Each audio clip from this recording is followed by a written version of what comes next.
Hey folks, welcome to Friendly Orbit, the podcast that draws us together no matter how far we fly. Ceres is my name, and I'm happy to finally show you a well-designed game, and I'm joined by... Sitting next to him and instantly regretting every single choice about this podcast, Thea. What? What? Why do you regret every single choice about the podcast? What the fuck is that? Well, this session specifically, let's say, not the podcast as a whole, just this one. All right. Well, you're wrong. This week, we're talking about Draw Steel, the game designed by the company MCDM Productions, affiliated with the MCDM YouTube channel, where Matt Colville gives mainly D&D advice, but also it's applicable to most TTRPGs. The game was developed, or has been in development, for the past year since the Kickstarter, which raised an ungodly $4.6 million in funding, or pre-orders. The game was designed in general because I think MCDM were always thinking about making a game, but also partially because of the whole OGL fiasco, open game license fiasco with D&D, where they said that third-party, creators of product for D&D would have to start paying them licensing fees and be subject to certain censure and other unsavory things. That didn't end up happening, but it still inspired a lot of the people like MCDM Productions, who used to produce third-party content for 5th edition D&D, to branch out and make their own game, and this is one of them. And Ceres, isn't the advice that you always hear about TTRPGs, the first time you play, you should play two characters at the same time? That's the best way to play them? Yeah, so, okay. To give a little more context... Roll the intro. This is the perfect button to the intro. No, it's not. Yes, it is. The intro's rolling. The intro's rolling. The intro's not rolling. There's no way. They have zero context. They don't know anything. Ignition sequence start. 5, 4, 3, 2, 1, 0.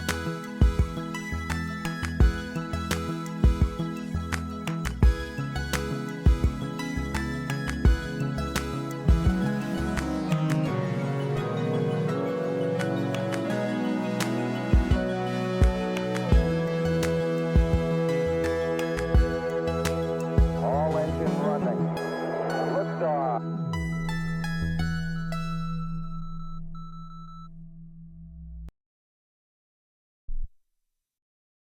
All right, so as I was saying, I can't remember what I was saying. Oh, well, yeah, game's been in development for about a year. There's recently been a playtest packet, one of the last playtest packets for this development cycle of the game before it gets a whole bunch of polish and it ends up coming out in about 6 months. And we thought we'd play it on podcast and see how we like it. I'm very excited for this game. We're entering the opinion zone. But the reason I'm excited for this game is that D&D is primarily a game that over the years has developed to serve the need of feeling familiar to the brand and identity of D&D and still be playable despite that. And because D&D is an old game and has a lot of legacy and a lot of history, it means it also has a lot of baggage. And there are certain ways that things are done in the game simply because that's how they've always been done in the game. Sort of sacred cows that the game holds on to because they make it feel... 10-foot poles. Yeah, that make it feel like D&D. As I said, MCDM, they set out to design this game with 4 very clear game design principles that I think are actually really interesting, and with the idea of creating an all-new game without any of these sort of sacred cows, which I'm excited for. They wanted to make tactical, cinematic, heroic fantasy. Those were their 4 game design pillars, the full goals that they're trying to meet. And all the other mechanics and potential rules of the game were completely up in the air, just needed to be suitable to those design principles. So that's what makes me excited about the game. What makes you excited about the game, Thea?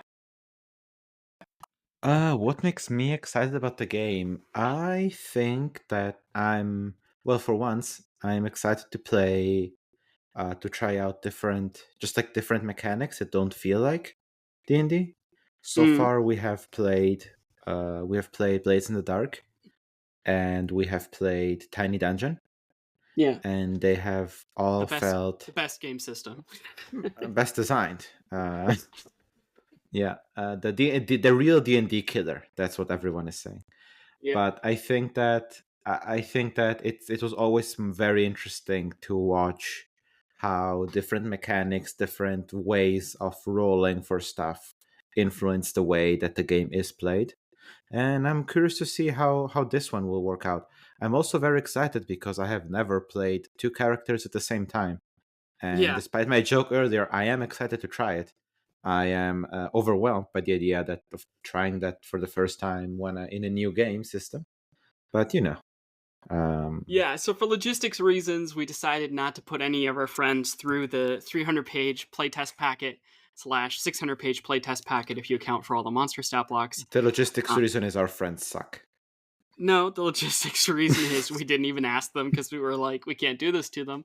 So we're playing a starter adventure that they made for an earlier playtest packet with some adaptations. I have not read any of it. I'm going in blind. Yeah, I mean, and that's Ceres how you has do not it. seen my characters. He's going in blind. That's the more uncommon part, yeah.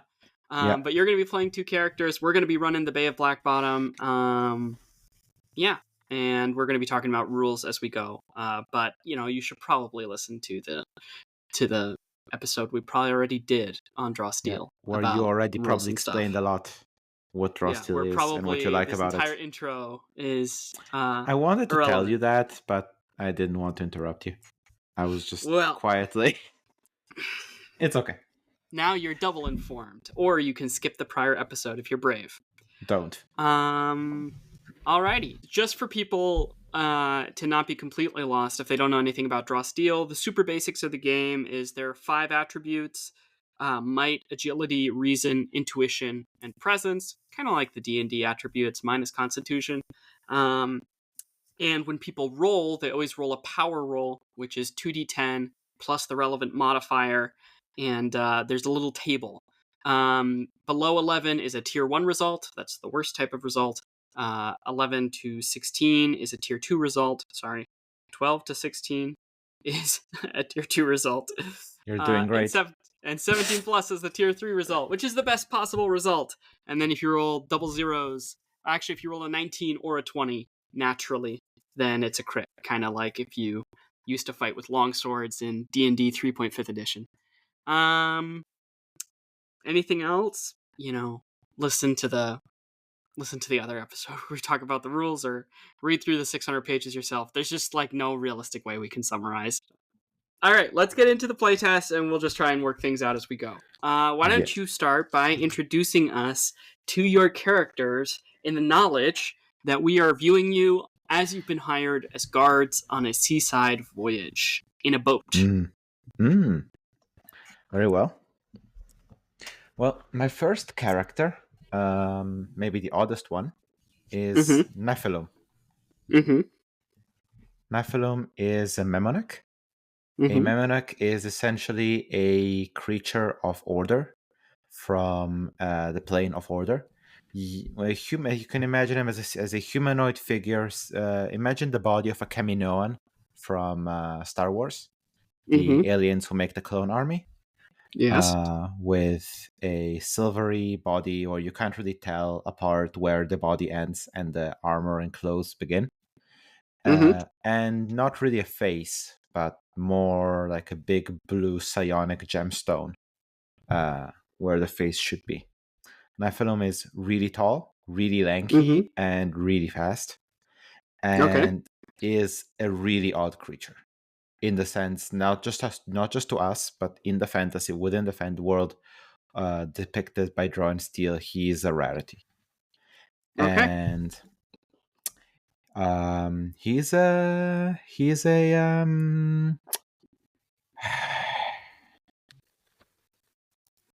oh my god, I wrote it wrong. What is it? What is he? What's the class name? Shadow? No, the other one. Censor? Yes, he's a censor. What did you write down? Yeah, can you guess? Paladin? You can tell I was thinking about Edge of Extinction. I wrote Incursor. Yeah, all right. He's a censor, which is the equivalent of the Paladin class in this game, with the Paragon subclass, and he is a Paragon. He is a censor of a god of love. Of love. Of love, yes. Nephilim comes from a place of order and logic where emotions do not exist, but Nephilim has understood enough that humans and emotions, you cannot separate them.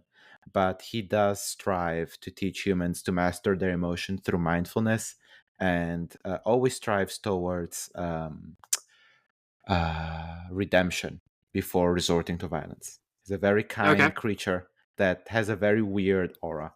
He's not the kind of guy that you want to go out and take a beer with, or who will inspire hope in a better tomorrow to you. Okay. And with all due respect, give us a faster introduction to your second character.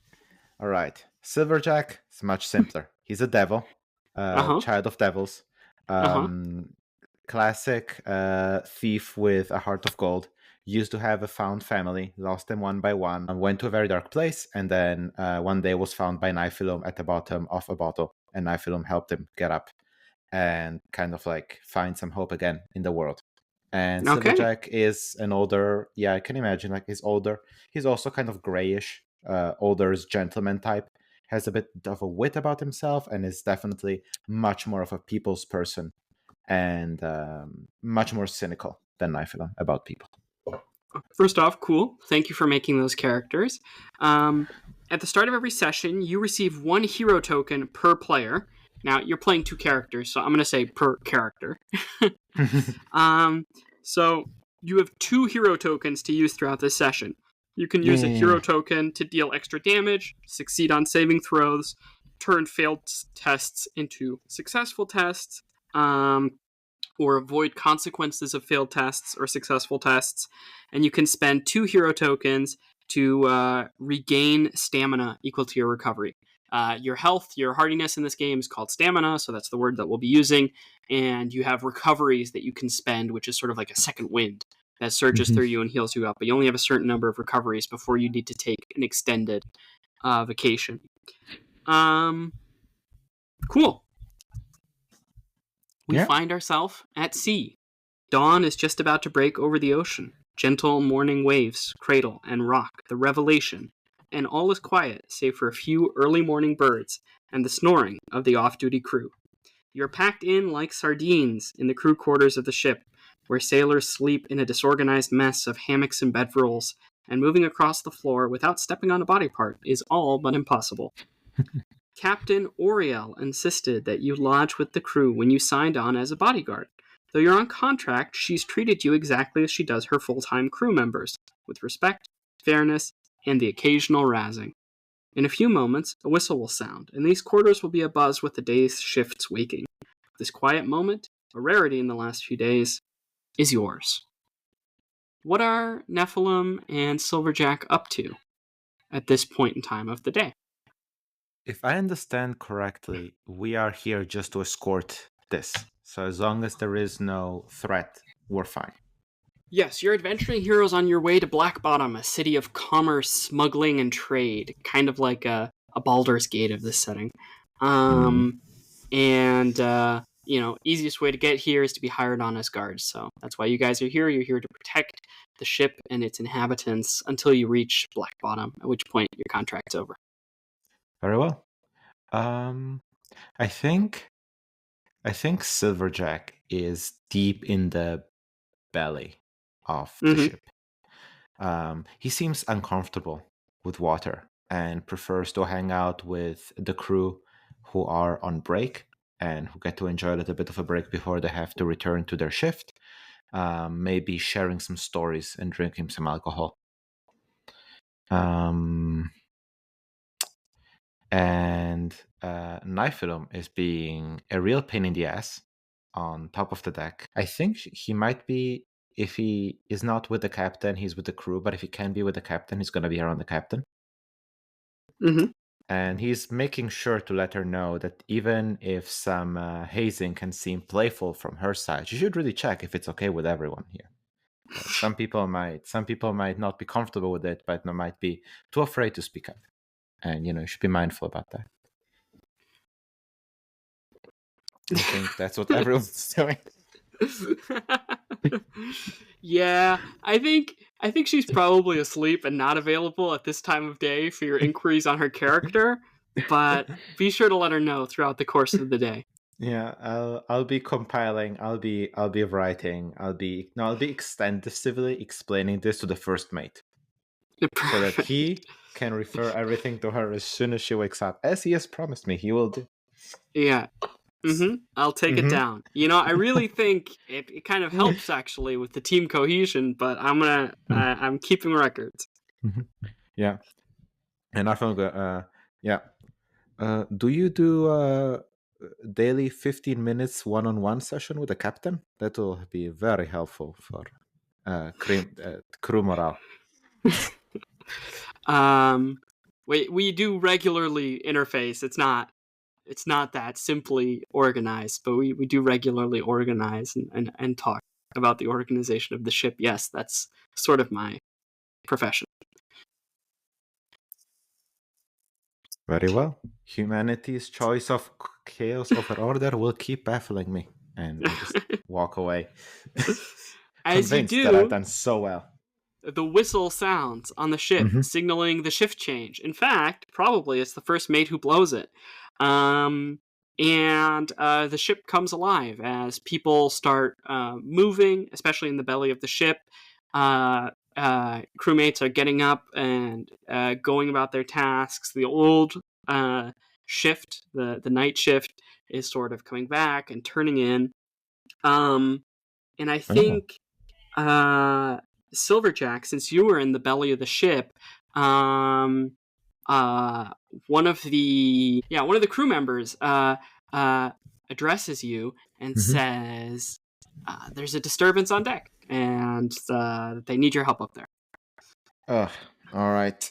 Kind of gets up, puts down the bottle, reaches, pulls out one of two rapiers he has in his belt, and starts standing up. In the meantime, I would like to point out Niphilum will be very watchful, and thanks to his trait, unfazed, he cannot be caught off guard. He cannot be surprised. Okay. Well, I think, Nephilim, as you are on the deck walking away from your conversation with the first mate, you hear a woman shouting for guards and for help over by the other end of the ship. Followed. First, what do you do? If a person calls for help, I run. And Niphilum runs really fast. My speed is 9. Okay. So you run over there just in time to see a woman. You just catch sort of a glimpse of her as she, like a blur, dives off the side of the ship. Standing next to her is another woman. I believe she's a high elf. In this sort of cinched blue gown, sort of with a belt. And she's the one's dived over the side, and the elf is looking over the side, very worried. Very worried. I think she's just and she's got her hands over her mouth and nose, surprised by the activities of the person next to her. And one's jumped in, and the other one is standing there. One jumped into the water? Up, one has jumped overboard. And as you are rushing up, I think we're going to cut back to Silverjack. So Silverjack, you and the guard are rushing up as well. And I'll say you all arrive in this area, but you don't see what happens. You just hear splash and a shout as you guys get to the deck, get to the part of the deck where previously where two were standing, now one is standing.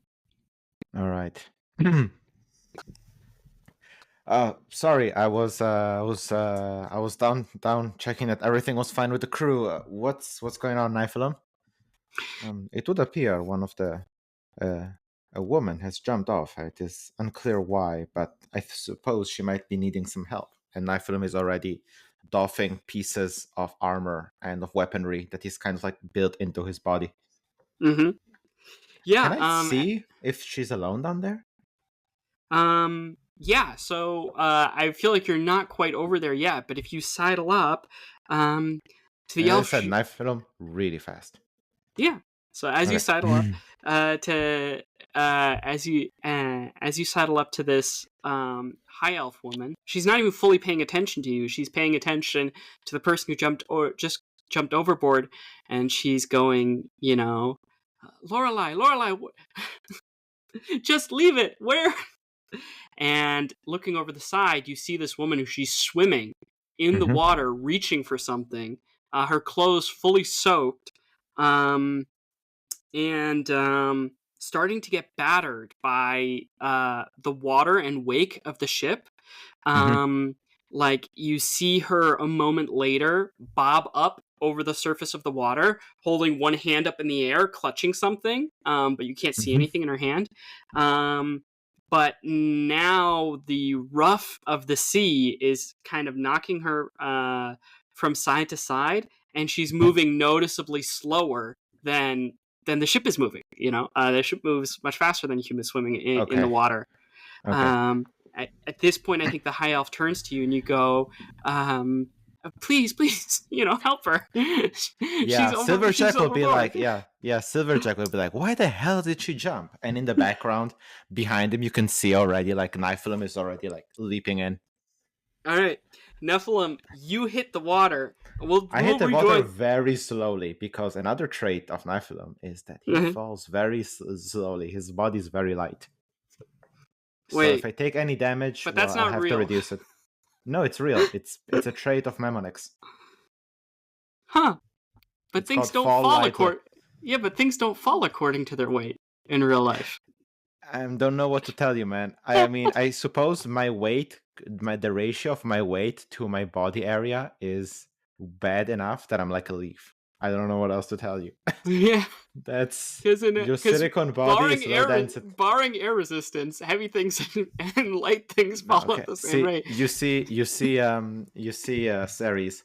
This world is not round, so it operates on the mechanics of flat earthers who believe that gravity doesn't exist and everything falls according to their density, which is demonstrably wrong.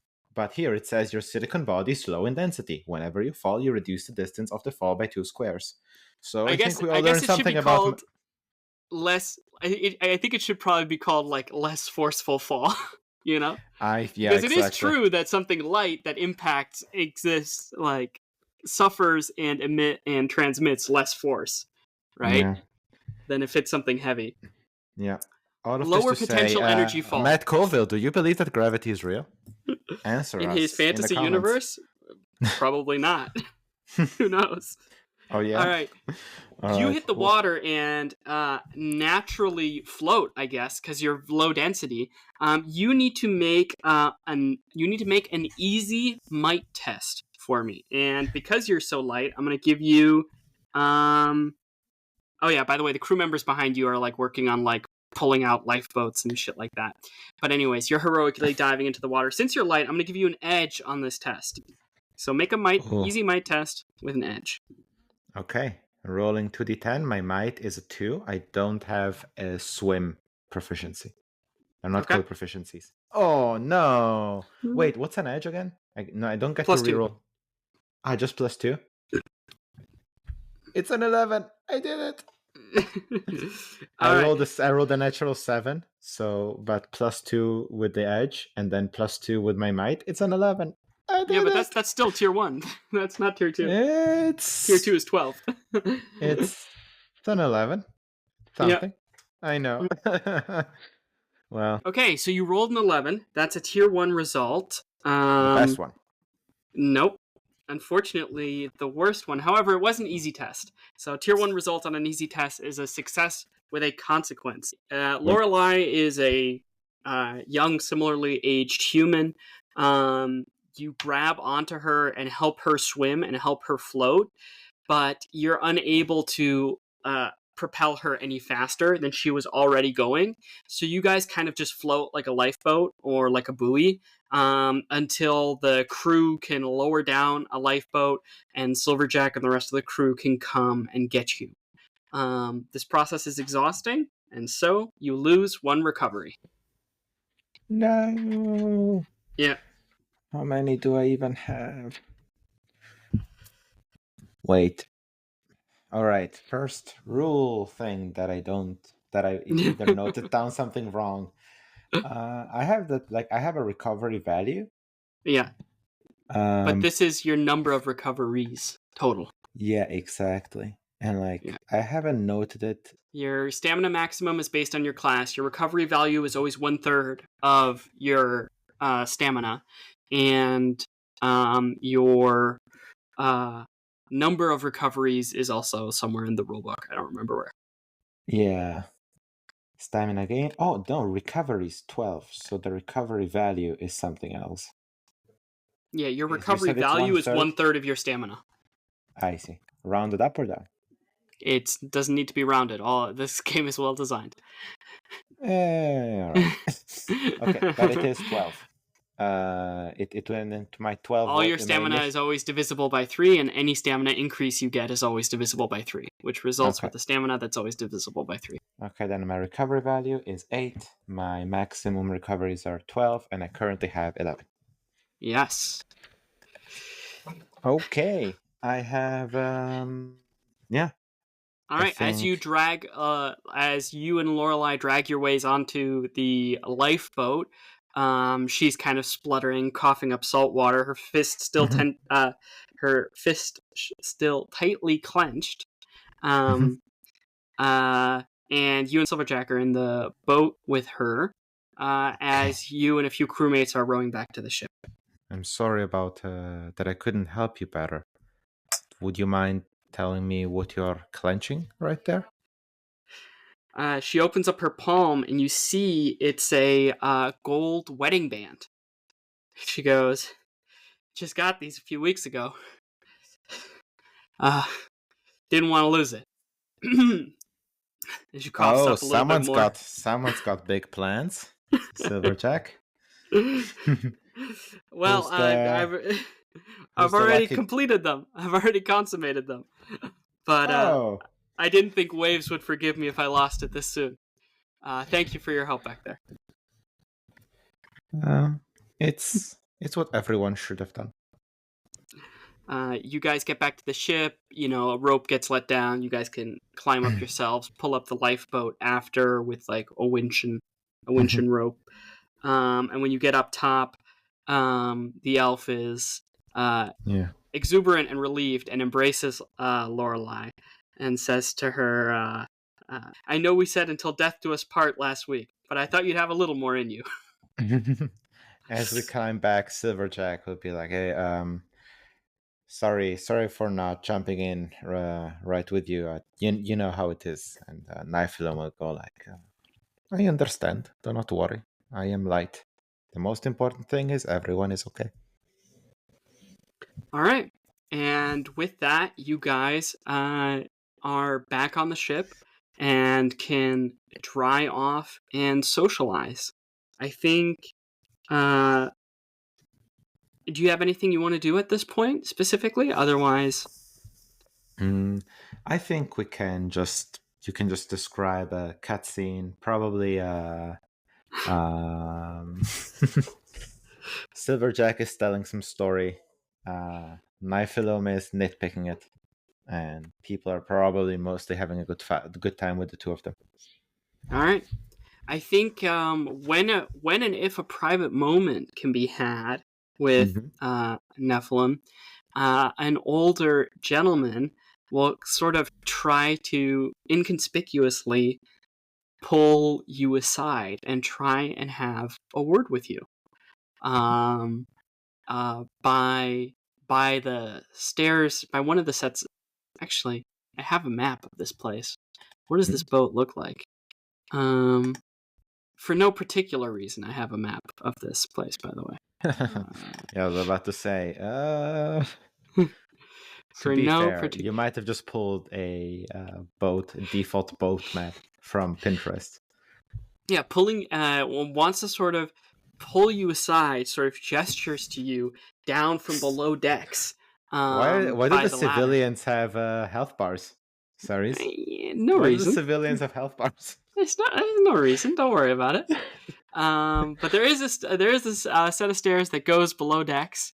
So from that, an older gentleman with a larger sort of trench coat and sort of flipped up collar is sort of gesturing to you. Mm-hmm. Trying to get your attention. May I be of any help, kind man? Yeah, he says in his somewhat drier, scratchy voice, he goes, "You were the one who saved that woman who pulled her out of the drink earlier, were you not?" It was more of a group effort, but it was also me. You see, I need help. Private Stoneheart has been missing all morning, and I can't find him anymore. And I was thinking someone enterprising and heroic like you might be able to help me with my particular situation. Someone else has been missing the entire day? Yes, Private Stoneheart. He's about 4 inches tall, gold plumage, beautiful singing voice. I was keeping him in my coat because it's an additional fare to pay for animal companions to come with you on the trip, but he got tired of my coat and he flew out of it. Your utmost discretion is required in this matter. I wonder if Niphilum would be suspicious at all about this, but I don't think so. He is a bit naive, and he always assumes the best first. Well, I mean, okay, a little bit. No, it's fine. He will. I'll fall. I'll fall for this.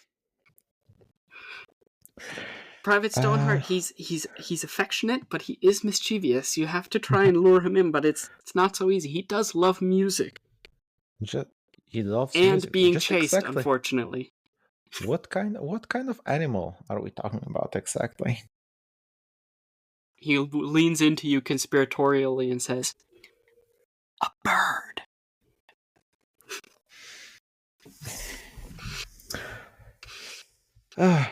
He looks around. Well, this honesty is not something I can endorse, but I understand you're coming from a place of love for this bird. So I will. Please, you must understand. I just simply couldn't afford the additional fee for transporting pets. Not that Private Stoneheart is a pet, but he's of course my boon companion. You do not have to explain me anything about this relationship between you and your bird. On this plane of existence, strange things happen all the time. I have stopped questioning things a long time ago. Do not judge, is what I say. And I will use my interpersonal skills to empathize with him.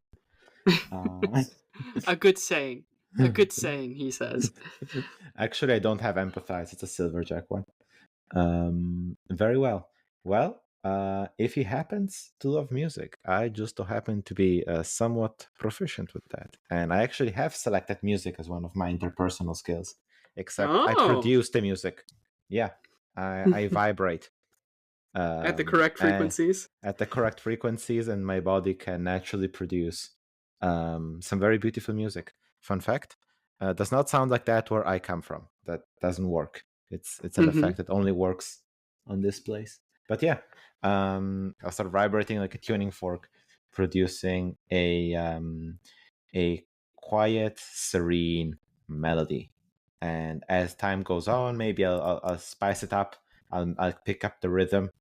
I'll see if someone's doing anything. Should I roll music, charisma? Or is he just gonna bonk me on the head? Well, basically, you have to find Private Stoneheart first, because unfortunately, my name's Samuel, by the way, the old guy, doesn't know where he is right now, because he can't find him. So you have to search the ship. That's probably well, I mean, you can handle this problem however you want, but you don't know where Private Stoneheart is at the moment. Okay, then I'll start walking around producing music and looking. Can I roll music or do I need to roll something else? No, you don't have to. You don't have to roll music. How are you? I mean, I don't think this warrants a test. With time, you will find him. So, do you pull in Silverjack, or are you just going to do this on your own? Huh, interesting question. Look back, Silverjack is probably having a good time. But Silverjack is probably much better than me with animals, of this plane at least. Yeah, I'll take Silverjack. Okay. There is. You guys start combing through the ship. Are you together or apart? I think we move together. Like, we might search the same room apart, but we are moving together room to room. Okay.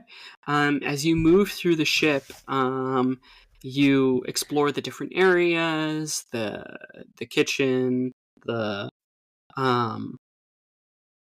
sleeping quarters below deck, the storeroom. Why don't you give me an intuition test for one or both of you? For one or both of us, an intuition test. I mean, I'll give you, like, can I do two separate rolls, or what are you saying? You're two separate characters right now. Okay. Okay. I will do the first one with Nephilim. It's gonna be a -1 on intuition. Is there any stats associated with this? Any skill that I can use? Yeah, because I haven't given you a lot of context for what the thing is. Because normally it's your job basically to tell me if you think you have a skill related to it. And I don't know all the skills. Sure, if you have alertness. Alertness. You'll be surprised, but neither of my characters have alertness. So. All right. So, what did Nephilim roll? Nephilim rolled. Holy shit! Nephilim rolled a 17. Nice. Okay. Well, then you don't need to roll for Silverjack. The roll, anyways. Maybe he'll roll like an ass, and then I can make fun of him. He rolled a 4. He's an ass. What an idiot. Okay. What a dumb devil. All right.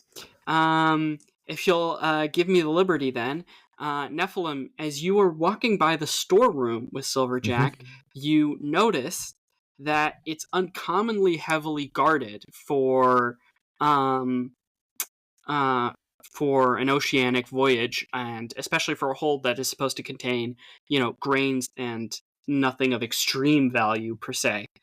You note this to yourself, but you also note the guards watching you. So, you kind of play it cool and think to yourself, maybe you'll tell Silverjack this at a later moment. And Silverjack, I feel like you maybe start almost blurting this out and going, "Hey, that's," and then Nephilim can interrupt you and save the social situation. Is it not you who taught me that it is sometimes best to keep your mouth shut? Yes, exactly. But so you two notice that as you're searching as an aside, the storeroom is uncommonly heavily guarded and the guards are uncommonly alert and even, a little hostile looking, which is odd based on the fact that you've also been hired on this ship. There should be some amount of fraternity that links you. But eventually with time, you do find Private Stoneheart in the back of the kitchen, pecking at a sack of seeds, which he has torn open. And you can decide how you want to try and deal with the animal. But you see him there, and as soon as you walk in the room, cocks his eye at you and gives you a mischievous head waggle as he grips seeds in his talons and beak. Ever so slippery bird is here. And yeah, indeed it is. And I think the first one who's gonna give it a shot is Silverjack. Okay. Silverjack is one sneaky, slippery bastard. And he'll try to like jump the bird before the bird can do anything. Like I'm trying to surprise the bird, I'm going for kind of an agility type Yeah. approach. Why don't you make a hard agility test for me? A hard agility test. Okay. Let's see if I can. Do I have? Huh.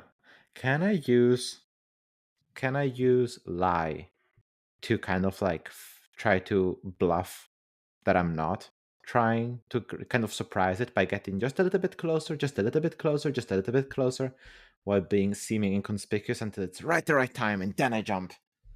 Mm.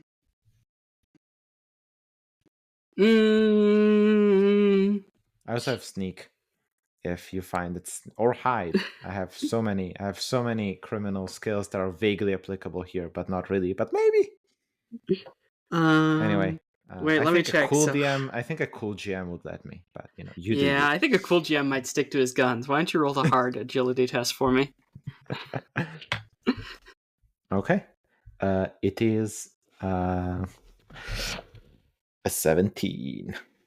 A 17. Oh, 17. okay. Yeah, I rolled a 15, and then can you not see my rolls? We're in the same. Oh yeah, I guess maybe you're not looking at. Yeah, I'm not always looking at it. Sorry. Mhm. Yeah. Okay. Awesome. Then you sneak a little closer, and Stoneheart looks at you. And you sneak a little closer, and Stoneheart looks at you. And it seems like he keeps sort of alternating what side he's looking at you from, kind of like he's expecting something fun from you. But there's nothing really fun in the end. You just grab him. Yeah. And he flies, and he almost gets away, and you have to sort of adjust your grip slightly at one point. But you have Private Stoneheart enclosed within your hands, even as he angrily pecks and bites at your hand. They didn't call me Lightning Jack for nothing. I raise my eyebrow at Niphilum, who is notoriously much faster than me. I'll stride back. And as Niphilum, I will go instead and go like, wait, now that we have a moment of privacy, don't you think it was a little weird how well guarded that door was? Yeah, I tried to tell you, but you shut me up. Yes. But now that we have the peace, I understand how you're feeling, Silverjack. And I respect that you're upset. But what do you think now? I want to hear what you're saying. Yeah, I mean, if I were to make a bet, there's at least one thing on this boat that we are not privy to. And perhaps we should keep it that way, you know? We're getting paid. We already helped some people. It's fine. That we clearly don't need to know, and we're just paid to protect this. But what if we're protecting something bad? That would not be very good. I would rather know. I think I will go to those guards, and I will speak respectfully to them, and I will give them a chance to come clean. And if they choose not to, then that will be their choice. And Silverjack will just shake his head. What am I going to do with you? Alrighty. So you guys head on over towards the hold? Yeah, I think we are. I think Niphilum is being Niphilum refuses to let this go. And Silverjack will propose, actually, Niphilum, what if we go to the captain and try to speak to her about it first? Okay. But Niphilum is gonna be like, no, if anything, these two people might be easier to persuade than a captain. And yeah, Niphilum will just straight up walk towards them. By the way, Niphilum has a very long neck because, like, as I said, Kaminoan type body. So he's like 2 meters 4.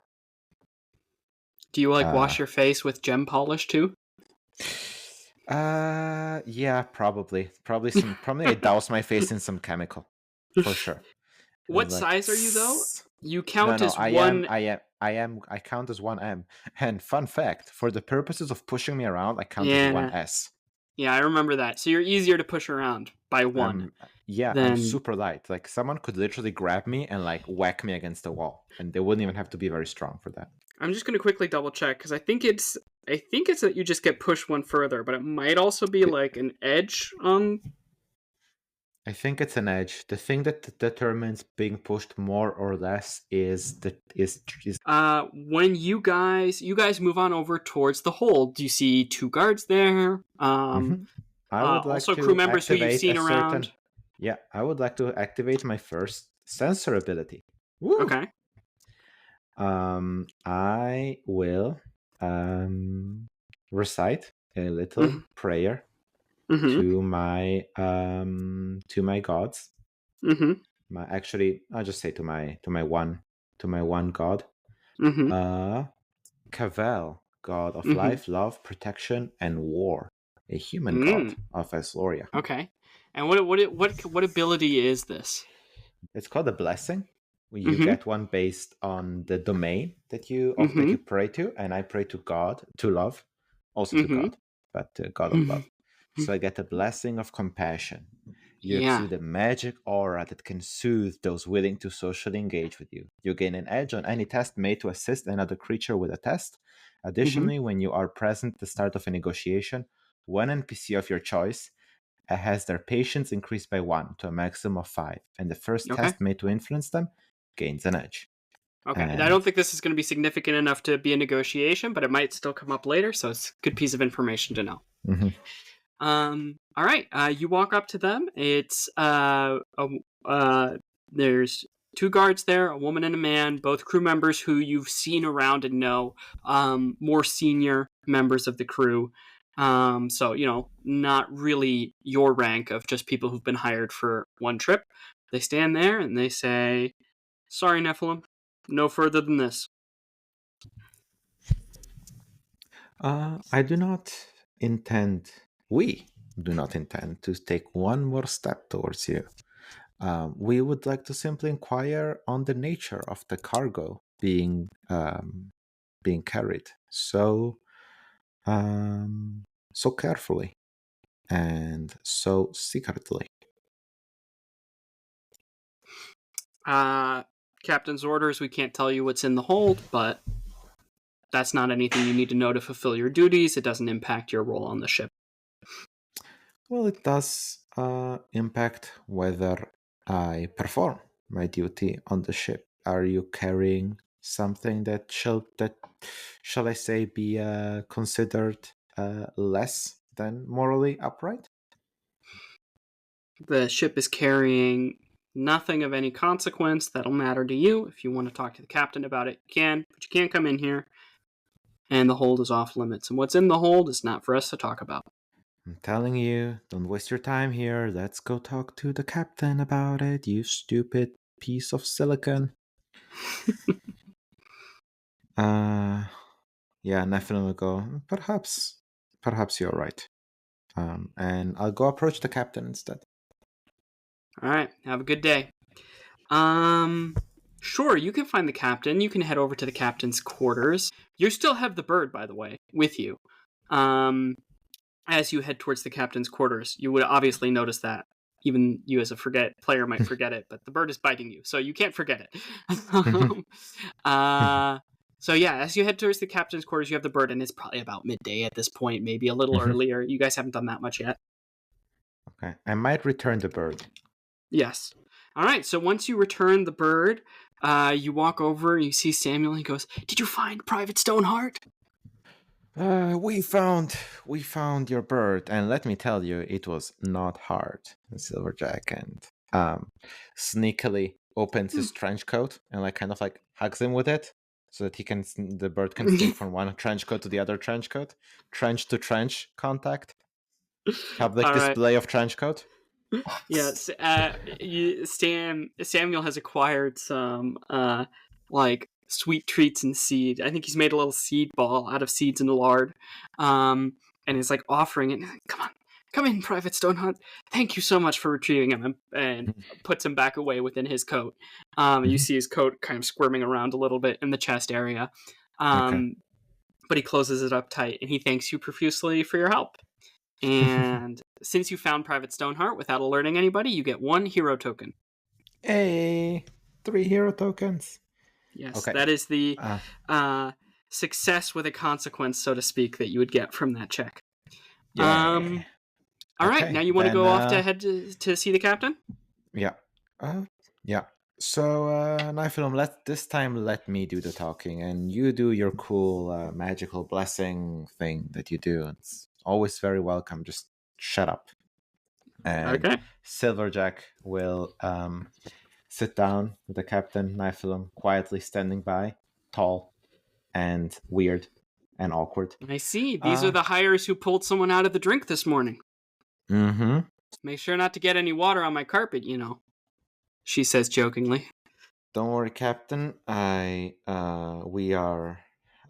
going to limit our stay in your cabin for as short as we need, but we do have one inquiry. You see here, my friend is one huge ethical rock, and I'd argue one Seems of the like few. a good way to be. Yeah, he's one of the few good, and I mean good with a capital G, things in this world that I know. And he is concerned. Well, we are concerned because your cargo seems to be guarded just a little bit too much for you to have been completely honest with us about its cargo. Now, I don't want to accuse you of anything or say that you should have told us anything. But at this point, we have taken notice and would be very happy if you could just share with us what you are transporting and mind. And I point at Niphilum. He's very good at telling truth from lie. And also, rest assured, this does not need to leave this cabin. You've shown yourself to be useful, so I'll try and let you down easy on this one. What's in my hold is my prerogative. I'm the captain of this ship, and I decide who knows what's in there and who doesn't. It's natural for tradespeople to not want to share what they exactly have on hand in the case of any irreputable events taking place. Now, you've shown yourself to be of worth, you've shown yourself to be helpful, but you haven't worked on my crew a long time, and therefore I can't extend to you the trust that you ask of me. But rest assured, the hold is safe. There's nothing untoward going on. It's all perfectly above board. Simply a measure of safety and precaution. So, if that answers your question, or you have anything else you want to talk about, why don't you make a intuition test for me? Yeah, I would like to apply a read person to it. Yes, that's exactly the right skill for this scenario. Perfect. I'm going to say that this is a medium intuition test. Mm-hmm. Okay. I would like Niphilum at this point to assist with this test. Okay, how is Niphilum assisting? Well, Niphilum is standing right there.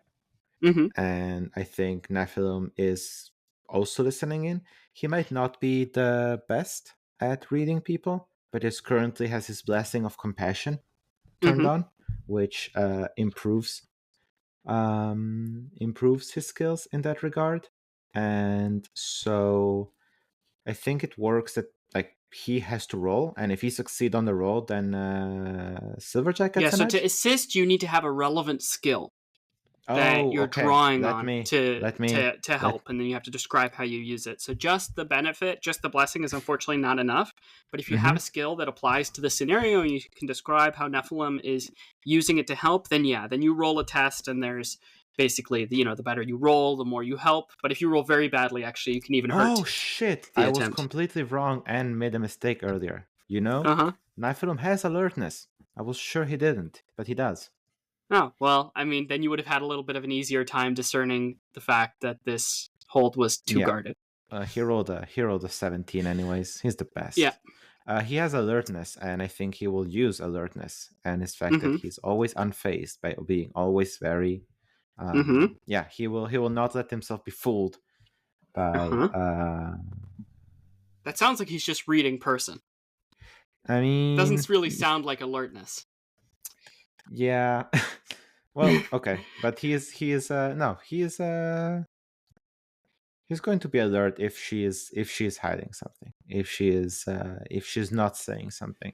Yeah, but We that's reading a asked. person. You can be alert for if she draws a knife on you. Sure, Mm-hmm. then I'll give it to you. But Okay. this doesn't really have anything to do with how alert you are. It has to do with reading a person. Otherwise, the read person skill wouldn't exist. Mm-hmm.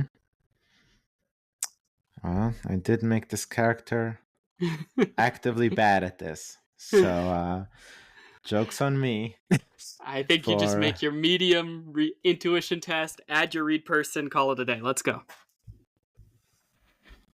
It's my blessing of compassion good for. Okay, so I get to apply my intuition as Silverjack, and I get to apply read person, so it's a +3. My intuition is a +1. Okay. Yes. 16. Okay, 16 is a tier 2 result.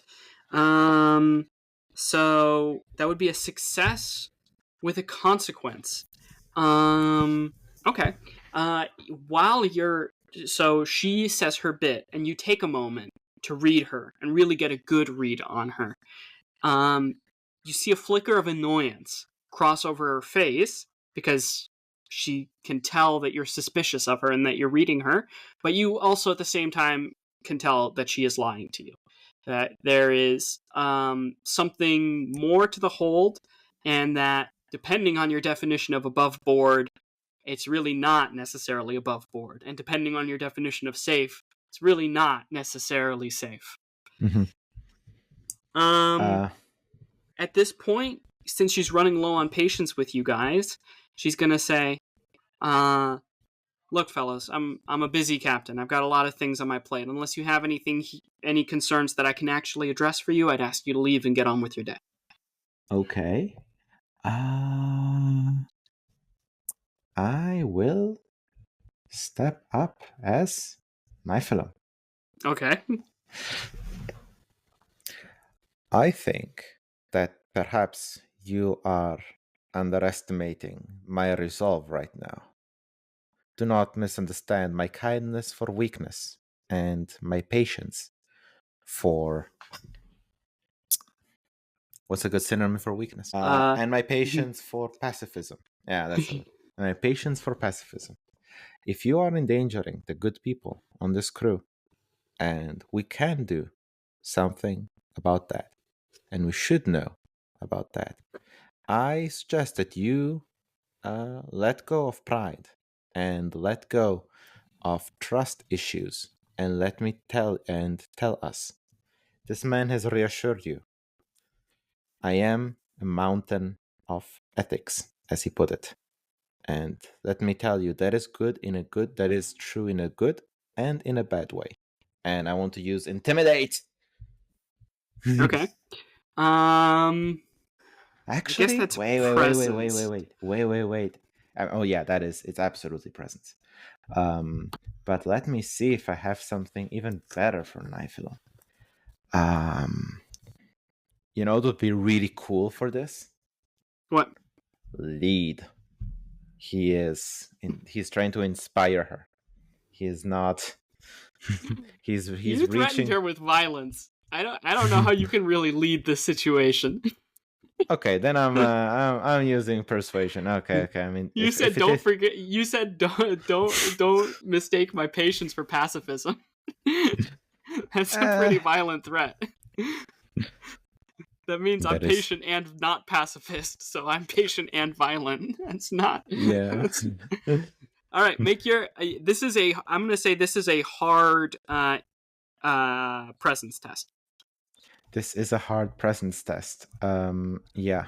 Then I will definitely let Silverjack help me by also using his proficiency in intimidation. He'll lean in. He'll place just one hand on one of his swords. Okay, so here's the way it works. You can attempt to assist another creature with a test they make, provided you have a skill that applies to the test that the other creature isn't using the same skill. And you can describe how your character helps to the director's satisfaction. So, in other words, they say in other words, your attempt has to make sense. But so since you're using Intimidate as Nephilim, you can't also assist with Intimidate on Silverjack. You would have to use a different skill on Nephilim or a different skill on Silverjack. Okay. What if I soften the blow on what I said a little bit and use performance for persuasion for Nephilim? Okay, so what did you actually say then? I'm going to replace pacifism with apathy. Do not mistake my patience for apathy. All right, and what's the core of your persuasion? What's the core of your argument? That if there's something dangerous that's going on, you should know about it. Yeah, that like her trust issues with non-regular crew members are less important than the security of the entire team, and that if I know about this, it's better than if I don't know about this. This test is still hard. Okay, but Silverjack will be helping. Okay. So why don't you roll for Silverjack's assist? All right, Silverjack, you handsome I believe devil. I have that on this cheat sheet. Yeah, I'm on fire, baby. I rolled an 18 for Silverjack. An 18. Okay, so plus 3. Nephilim gets a double edge on his test, which means it's not a bonus to the roll, but it does get upgraded a tier. All right. So now roll for Nephilim. All right. Nephilim has a plus 4 on this. Okay, ready to spend some hero tokens if this doesn't go well. This does not go well. Well, it's not an 11. It's a 12. Mm-hmm. So that's a failure. Wait, why? Because it's a hard test. Right, it's a hard test. Tier 2 on a hard test is failure, and the other failure is failure with a consequence. So 12 to 16 would be a failure, but it's upgraded a tier, right? Mm-hmm. So it's a success.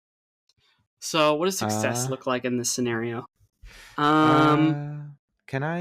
there a higher tier than a success? No, on a hard test, it's success. Period. There is no success with an extra. Yeah. I have P. Okay. She leans in to you. And as she does, I think you notice her cutlass by her side and the decorations of the room. And she goes, "Look, let's all take it down a notch. I don't appreciate your friend's insinuation of violence. And I don't appreciate you coming in here and questioning me. Now, if you must know, there are certain smuggling elements within the city of Black Bottom that it is known for, and there are certain safe smuggling products that are taken from outside the city to inside the city. And because of that nature, they exist on a need-to-know basis. And I would prefer it if you remembered to never ever threaten me or my crew with harm again, or you'll find out." And at this moment, she's cut off as the ship's bell is rung. And you start hearing people yelling and screaming from outside. And people are going, like, "Alarm, alarm!" Blah, blah. And the first mate, who you saw earlier today, bursts into the cabin and goes, "Captain, we're under attack. It's raiders again." We will see how